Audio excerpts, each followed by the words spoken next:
스위스 치즈보다 구멍이 많으면 정말 재밌겠네요. 이제 알렉 머독이 아내 매기와 아들 폴 살인 사건에 대해 새로운 재판을 받게 되면서 또 다른 싸움이 마쿠에서 벌어지고 있습니다. 이제 그는 자신을 유죄로 판결한 배심 원단에 영향을 미쳤을지도 모른다고 주 대법원이 밝힌 여성과 맞서게 되었습니다. 그리고 이것은 모든 것을 바꿉니다. 제가 설명해 드릴게요. 저는 아네트 리비이고 여기는 로앤 크라임입니다.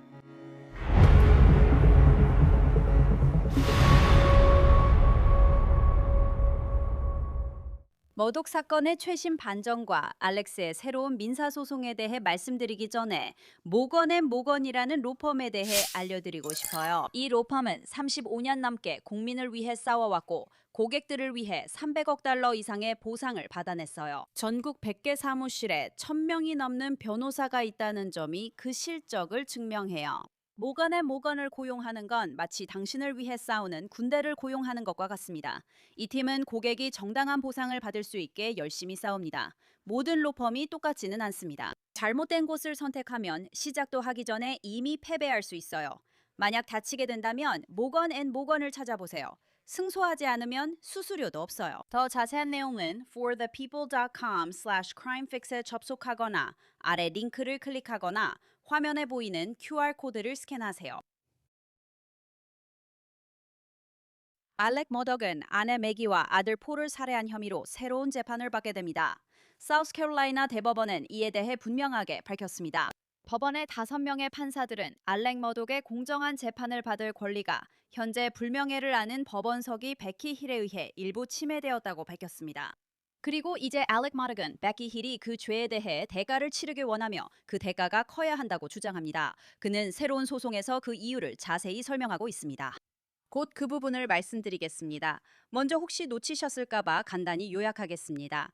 베키 힐은 2023년 초 머독의 이중살인 재판이 열린 콜레턴 카운티 법원을 운영했습니다. 그녀가 책임자였고 심지어 평결도 직접 읽었습니다. 주 대법원은 베키 힐이 배심원들에게 부적절한 발언을 했거나 적어도 머독의 변호사들에게 속지 말고 머독이 증언할 때 그를 주의 깊게 지켜보라고 말하며 그렇게 하려고 시도했다고 밝혔습니다. 대법원의 5명의 판사들은 힐이 머독의 신뢰성과 변호를 심각하게 공격했다고 썼습니다. 그들은 그녀의 배심원에 대한 부당한 개입을 충격적이라고 표현했습니다. 머독은 새로운 재판을 받게 되었고 법무장관실은 신속한 재판을 약속했습니다. 분명히 우리는 실망했고 법원의 결정에 동의하지 않지만 우리는 법원을 존중하고 절차를 존중합니다. 그리고 아시다시피 저는 이 일을 오랫동안 해왔습니다. 유감스럽습니다. 하지만 아시다시피 그냥 털고 일어나서 다시 일을 하러 가는 거죠. 그게 저희가 계획하고 있는 일입니다. 지금으로서는 저희가 재심리를 요청할 수도 있고 미국 연방대법원의 심리 허가를 요청할 수도 있습니다. 그리고 저희는 내부적으로 그 부분에 대해 좀 더 논의할 예정입니다. 하지만 제 생각에는 지금으로서는 저희의 목표가 이 일을 다시 시작해서 가능한 한 빨리 진행하는 것이라고 봅니다. 그리고 분명히 저희는 가을이나 연말 이전쯤을 목표로 하고 있습니다. 하지만 당연히 배정된 판사님과 상의할 것입니다. 변호인 측도 그 부분에 대해 자신들의 입장이 있을 것입니다. 그리고 결국에는 판사님께서 어떤 날짜로 정할지 결정하실 겁니다. 저는 또한 머독 사건의 수석검사인 크레이튼 워터스에게 주 대법원이 베키 힐과 관련된 배심원 조작 시도에 대해 어떻게 보고 있는지 물어봤습니다. 하지만 그는 힐에 대해서는 그렇게 하지 않았습니다. 힐은 이후 위증과 공직비행 혐의로 기소되었습니다. 그녀는 그 혐의에 대해 유죄를 인정했습니다. 위증 혐의는 그녀가 법원 명령을 어기고 유출되지 않도록 우리가 보호하려 했던 범죄 현장 사진을 봉인한 것과 관련됩니다. 그녀는 언론인들이 그 사진을 찍게 허용했고 이것이 위증 혐의의 이유였습니다. 그리고 분명히 말씀드리자면 우리는 한 번도 베키의 행동이 괜찮다고 하거나 그런 식으로 말한 적이 없습니다. 저희가 법원에 말씀드린 것은 그리고 이것은 톨 판사님께서 모든 배심원들과 면담하고 심리를 진행한 후에 내린 결론이기도 한데 이러한 발언들이 배심원단의 판단을 바꿀 정도는 아니었다는 점입니다. 그리고 다시 한번 말씀드리지만 저희의 주장은 6주간의 재판, 뉴먼 판사님, 75명의 증인, 550개의 증거물 검찰팀과 변호인단, 그 모든 증거들 앞에서 서기의 몇 마디 부적절한 발언이 결과를 바꿀 수 없었다는 것이었습니다. 저희가 주장했고 톨 판사님이 내린 결론입니다. 대법원은 법원 관계자 행동을 용인하고 싶지 않아 했지만 다르게 판단했습니다. 그게 그들의 권한이기에 저희는 다음 단계로 나아갔습니다. 하지만 톨디치 대법관님은 그녀가 신뢰성이 없었다고 하셨습니다. 즉, 그녀에게 신뢰성 문제가 있었다는 뜻입니다. 그래서 저희와 톨 대법관님의 결론은 이 문제는 베키가 아니라 배심원들에 관한 것이라는 점이었습니다. 여기서 아무도 베키만을 완전히 신뢰하지 않았고 우리는 배심원들을 신뢰했습니다. 그들 중 11명이 아무런 영향도 없었다고 말했습니다. 그리고 그중 한 명이 약간 머뭇거렸는데 판사님께서 그 사람의 증언에 몇 가지 문제가 있다고 지적하셨습니다. 그래서 우리는 그것을 근거로 삼았습니다. 그리고 다시 한번 그것이 톨 판사님께서 내린 결론입니다. 대법원은 다르게 보았습니다. 그리고 다시 한번 그것은 그들의 재량입니다.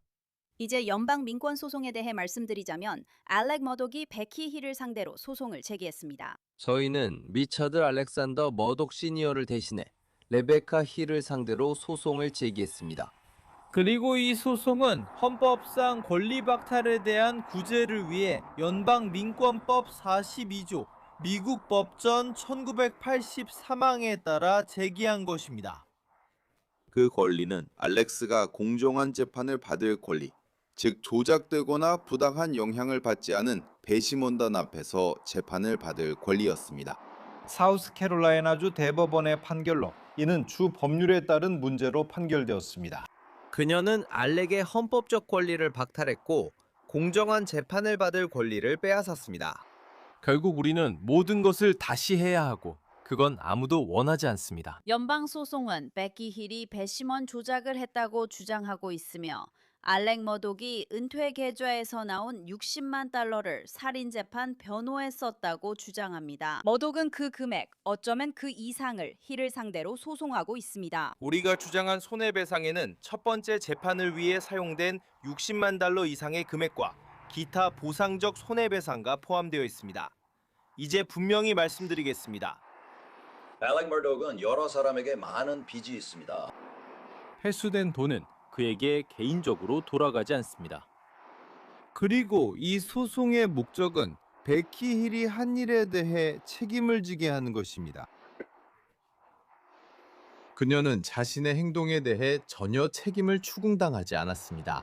그리고 두 번째로는 그녀가 정확히 무엇을 했는지 조사하는 것입니다. 이는 민사소송 과정을 통해 할 수 있습니다. 우리는 소환장 발부 권한이 있고 진술 녹취도 할 수 있습니다. 그래서 우리는 그녀의 행동 전체 범위를 이해할 수 있게 될 것입니다. 그녀는 아직 주 정부에 의해 철저하게 조사되지 않았고 주 정부로부터 책임을 추궁당하지도 않았습니다. 그것이 바로 우리가 하기를 바라는 일입니다. 그것이 우리가 하려고 하는 일입니다. 그리고 그것이 바로 이번 소송을 통해 우리가 할 일입니다. 머독의 변호인단은 베키 힐에 의한 배심원 조작 혐의를 조사하려고 하고 있습니다. 변호사들은 이 배심원단에 영향을 주려고 한 다른 사람이 있었는지 궁금해하고 있습니다. 재판 후에는 저희가 소환장을 발부할 수 없습니다. 저희는 그것을 조사할 권한이 없습니다. 재판이 끝난 후에 저희가 한 일은 배심원 위법 행위를 조사하는 것이었습니다. 저희는 몇 달 동안 찰스턴 카운티를 돌아다니며 늪지와 비포장 도로를 지나 배심원들을 찾아가 질문을 했습니다. 하지만 판사가 임명되면 그리고 금요일에 대법원장이 명령을 내렸다는 통보를 받았는데 일단 환송이 이루어지면 즉 사건이 재판부로 내려가면 진행할 수 있다는 뜻입니다. 지금은 대법원이 사건을 가지고 있으니까요. 대법원은 이 사건을 다시 1심 법원으로 돌려보내야 하고 저희는 그게 앞으로 몇 주 안에 이루어질 거라고 생각합니다. 그 시점이 되면 저희는 소환장 발부 권한을 갖게 됩니다. 그때가 되면 저희는 조사를 진행할 수 있는 권한을 갖게 됩니다. 이제 저희는 새 재판 청구 단계에서 증거 개시를 통해 일부 정보를 받았습니다. 그들이 그게 전부인가요? 제 말은 저희는 모릅니다. 하지만 만약 그게 전부라면 그건 정말 제대로 된 조사가 아니었습니다. 저희는 그들이 제대로 조사하지 않았다고 생각하며 저희가 직접 조사할 계획입니다. 그리고 이 말씀을 드리겠습니다.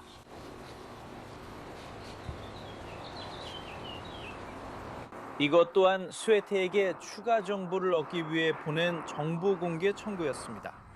저희도 그것을 봤습니다. 유죄 판결이 유지되길 바라는 이해 상충이 있는 기관이 그 판결이 정당했는지 아닌지 조사하는 것이 과연 말이 된다고 생각하십니까? 제 말은 이건 정말 말도 안 되는 것 같습니다. 그리고 다시 한번 저는 법무장관의 잘못이 독립적인 조사를 요청하지 않은 데 있다고 생각합니다. 그는 보안관실 같은 곳에 맡길 수도 있었죠. 레온 와트 사람들 아니면 스파르탄이 아니라 그린빌의 보안관, 그쪽은 아주 체계적인 보안관실이 있습니다. 찰스턴도 마찬가지고요. 그런 곳을 이용하면 됩니다. 하지만 스웨드는 유죄 판결에만 관심이 있고 어떤 잘못도 찾으려 하지 않습니다.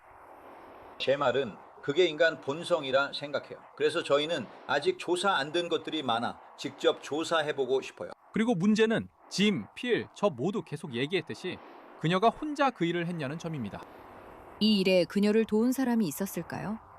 그리고 만약 여러분이 저희처럼 판사실에 앉아 있었다면 그녀가 배심원에 대한 정보를 가져왔을 때 여러분은 그 여성을 달걀 아줌마라고 부르겠지만 저희는 마이라 크로스비라고 부릅니다. 그리고 그녀가 무슨 말을 했는지 들어보세요.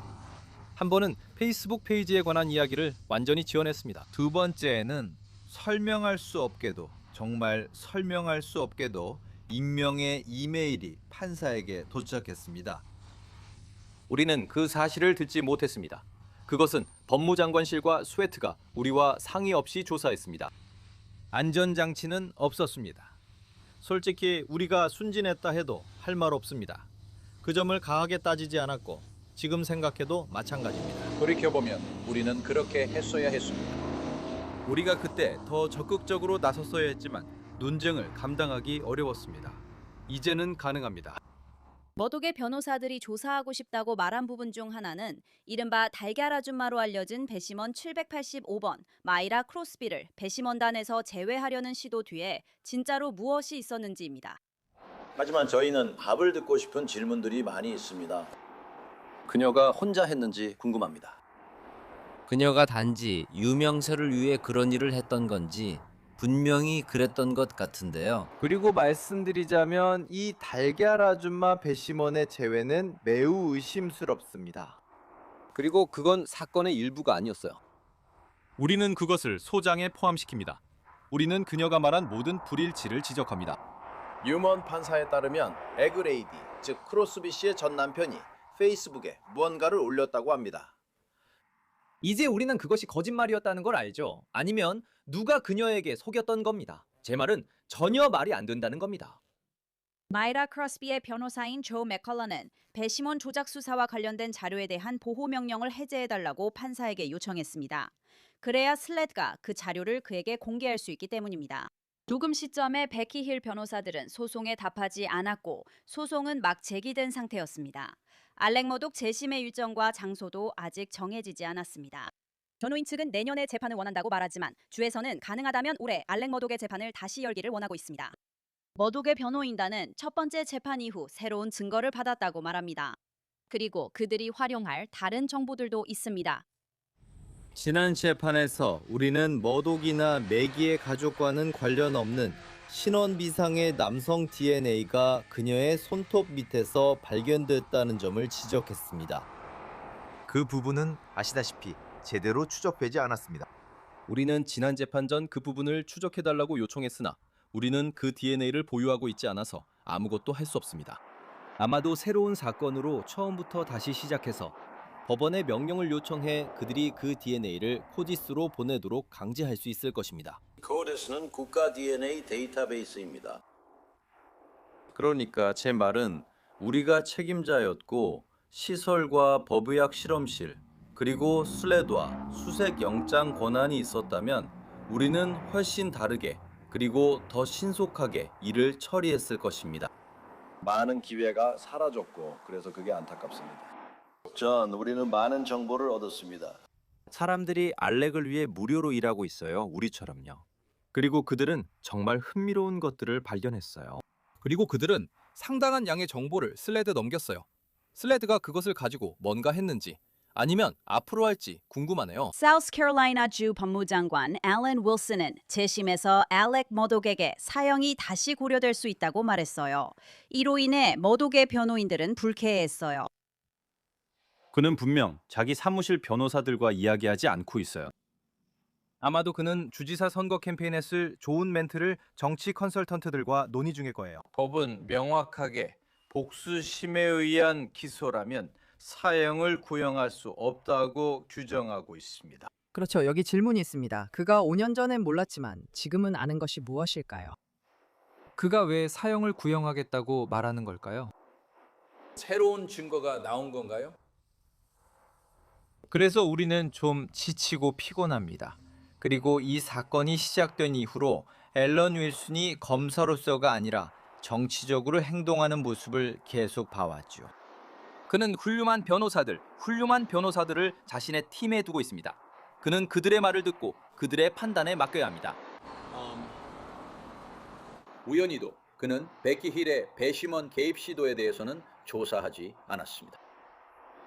베키 힐에 대해 곧 민사소송 이야기를 하겠습니다. 하지만 분명히 법령에는 누가 배심원에게 부당한 영향력을 행사하거나 이를 시도하든 범죄에 해당한다고 명시되어 있습니다. 톨 판사의 사실 인정은 명확했습니다.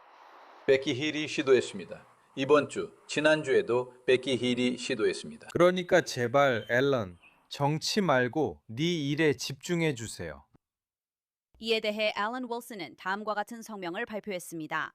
이 사건은 완전히 새로운 재판으로서 마땅히 그래야 하는 대로 처리되고 있습니다. 모든 법적 선택지가 고려되고 있으며 이러한 논의는 법무장관실 내의 헌신적인 검사들과 직원들과 함께 마땅히 그래야 하는 방식으로 이루어지고 있습니다. 선거 캠프의 일부로서가 아니라 말이죠. 2022년에는 사형제도를 둘러싼 법적, 실질적 현실이 매우 달랐습니다. 사우스캐롤라이나주는 10년이 넘는 기간 동안 사형을 집행하지 않았습니다. 그 점은 달라졌고 앞으로 나아가면서 반드시 고려해야 할 여러 가지 요인 중 하나입니다. Mr. Hafutlian, 본인도 베키 힐 사건이 이미 독립적인 검사에게 회부되어 검토되었다는 사실을 인정했습니다. 그 문제들은 이미 저희 사무실 외부에서 평가되었습니다. 실망스러운 점은 딕 하풋리안과 짐 그리핀이 이 문제를 마땅히 받아야 할 진지함으로 다루는 대신 슬레드를 비난하고 사우스캐롤라이나 주법 집행기관을 공격하는 데 시간을 보내고 있다는 것입니다. 결국 우리의 책임은 단순합니다. 법을 따르고 절차의 무결성을 보호하며 정의가 공정하고 전문적으로 추구되도록 하는 것입니다. 재심이 열리면 한 명의 증인이 다시 증언대에 설 것으로 예상됩니다. 바로 마크 틴슬리입니다. 그는 2019년 보트 사고로 사망한 말로리 비치의 가족을 대표했습니다. 폴 머독이 그 보트를 운전했고 폴과 매기가 살해될 당시 틴슬리는 그 사고로 알렉 머독을 상대로 소송 중이었습니다. 그는 또한 머독의 금융범죄 피해자들을 대표했습니다. 예상하십니까? 다음에는 허용될 거라 예상하시나요? 변호인 측은 검찰 주장처럼 모든 게 무너질 상황이 아니었다고 말합니다. 그 점에 대해 어떻게 생각하시나요? 다음번엔 선생님의 증언이 허용될 거라 생각하세요? 저는 허용될 거라고 생각합니다. 그게 입증력이 있다고 생각하고 관련성도 있다고 봅니다. 그리고 법원도 판결문에서 그 점을 분명히 인정했다고 생각합니다. 모든 것이 무너질 것 같았거나 아니면 엘릭이 다가오는 이 상황을 탈선시킬 방법을 본 것 같습니다. 그건 사실 완전히 다른 두 가지죠. 그렇지 않습니까? 꼭 걔가 당신을 물어야만 두려워하는 건 아니잖아요. 그러니까 그 순간 세상 누구보다도 엘릭이 이 금융범죄 발견의 중요성을 알고 있었습니다.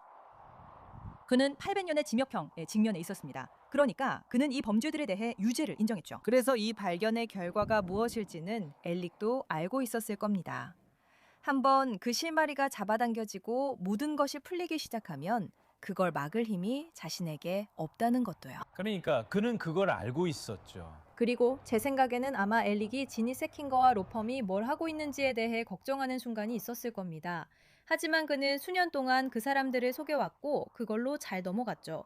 하지만 제 접근은 더 날카롭고 더 집요했습니다. 그래서 토니 세터필드가 이 기사에서 합의에 대해 읽고 있는데 이게 뭐죠? 라고 질문한 것부터 다가오는 청문회, 지니 세킹거, 크리스 윌슨, 그리고 은행까지 모든 것들이 다 연결되어 있었습니다. 그리고 이런 모든 일들이 벌어지면서 그의 병들고 뒤틀린 마음속에서는 정말 미친 듯하지만 불가피한 결론에 이르게 됩니다. 이걸 멈출 수 있는 유일한 방법은 내가 피해자가 되는 것뿐이다. 아버지도 곧 돌아가실 거다. 처음부터 동정심은 내 편이 될 거야.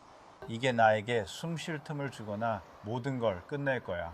알렉 머독은 자신이 이 일을 하지 않았다고 주장해요. 그는 이 범죄에 대해 실제로는 무고라고 주장하고 있어요. 검찰이 사건을 입증하지 못했다는 게 아니라 변호사로서 그렇게 말할 수는 있지만 그는 사실상 무죄라는 겁니다. 그가 이 범죄들을 저지르지 않았다고 볼 수 있는 가능성이 있을까요? 아니요. 아니요, 사람들이 추측하는 걸 봤어요. 뭐 그가 누가 했는지 알거나 그 자리에 있었다는 것이 어떻게든 그의 책임을 덜어준다고 생각하더라고요. 하지만 첫째로 저는 그게 사실이라고 믿지 않아요. 왜냐하면 엘릭은 정말 뛰어난 조종자였기 때문에 누군가가 자신에 대해 그런 힘을 갖도록 절대 허락하지 않았을 거예요. 누군가가 그가 총을 치우고 현장을 정리하는 걸 도와줬냐고요? 아니요, 저는 엘릭이 혼자 했다고 생각해요. 그는 자신의 음모에 다른 사람을 끼우지 않았을 거예요. 당신은 예전에 그렇게 믿는다고 그게 신념이라고 말씀하셨죠? 그가 이 일을 미리 계획했다는 믿음이 있으시죠? 즉, 즉흥적이지 않았다는 거예요. 시간이 좀 흘렀잖아요. 여전히 그 믿음을 가지고 계신가요?